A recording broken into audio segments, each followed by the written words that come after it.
वहीं राज्यसभा चुनाव में क्रॉस वोटिंग करने वाले समाजवादी पार्टी के 3 बागी विधायकों पर आज पार्टी ने बड़ी कार्रवाई करते हुए उन्हें बाहर का रास्ता दिखा दिया।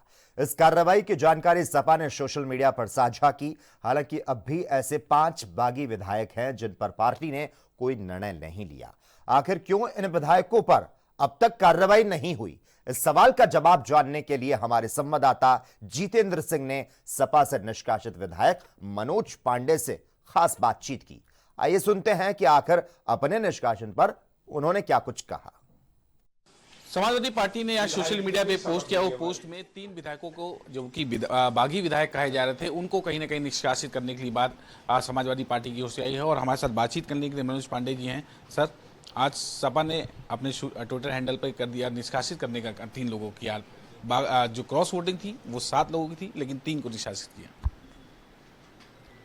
ने किसको निष्कासित किया और क्यों किया और काहे करना चाहिए कि नहीं करना चाहिए, तो समाजवादी पार्टी का विषय है, मेरा विषय नहीं है। और आप एक ऐसे व्यक्ति से पूछ रहे हैं जो भारतीय जनता पार्टी का सदस्य हो। तो जिस चीज़ को मैंने 1 साल पहले सार्वजनिक रूप से 1 लाख लोगों के बीच में आदरणीय अमित शाह जी के गौरवशाली गौरवमयी उपस्थिति में मैंने समाजवादी पार्टी छोड़ करके भारतीय जनता पार्टी ज्वाइन कर लिया हूँ, उसका कोई दल 1 साल बाद कहे कि हम निष्कासित करते हैं, ये हास्यप्रद भी है, आश्चर्यचकित भी है। रही बात इस बात की, अगर आप जो पूछना चाहते हैं तो मैं ये जरूर निवेदन उन लोगों से करूंगा जो लोगों ने अनुग्रह की बात किया। अनुग्रह तो मैं केवल परमपिता परमेश्वर का, ऊंचाहार की अपनी सम्मानित जनता का, जिसके आशीर्वाद से मैं विधायक हूँ, और उत्तर प्रदेश के कोने कोने में रहने वाले अपने शुभचिंतकों का, अपने दल का चाहता हूँ। अब आत्मा की बात लोग करते हैं, तो आत्मा तो उसी की जगती है जिसकी जिंदा होती है। मरी हुई आत्माएं कभी जगह नहीं करती हैं। तो चीज जानना चाहूंगा, क्यों पार्टी आपने छोड़ी? क्या एक वजह सनातन धर्म को गाली देना वही एक वजह थी तब आपने इस चीज को छोड़ने का काम किया? नहीं, हमने तो बता करके किया, चोरी से नहीं किया। उन चीजों को कही। उत्तर प्रदेश में आप लोग इसके गवाह हो। आज़ादी के बाद ये पहली बार ऐसा हुआ होगा कि भारत वो देश है जहां 110 करोड़ से ज़्यादा लोग सनातनी हैं, हिंदू धर्म में आस्था रखते हैं, देवी देवताओं के प्रति उनका अगाध स्नेह और प्रेम है।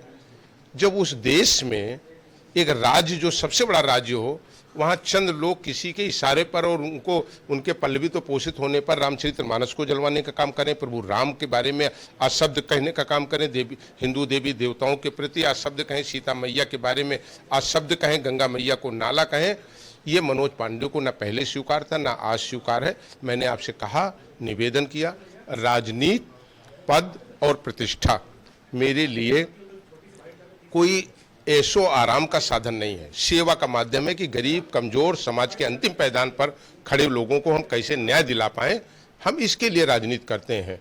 और जहां पर भगवान प्रभु राम का अपमान होगा, हमारी आस्थाओं से खिलवाड़ होगा, वो हमें स्वीकार नहीं है।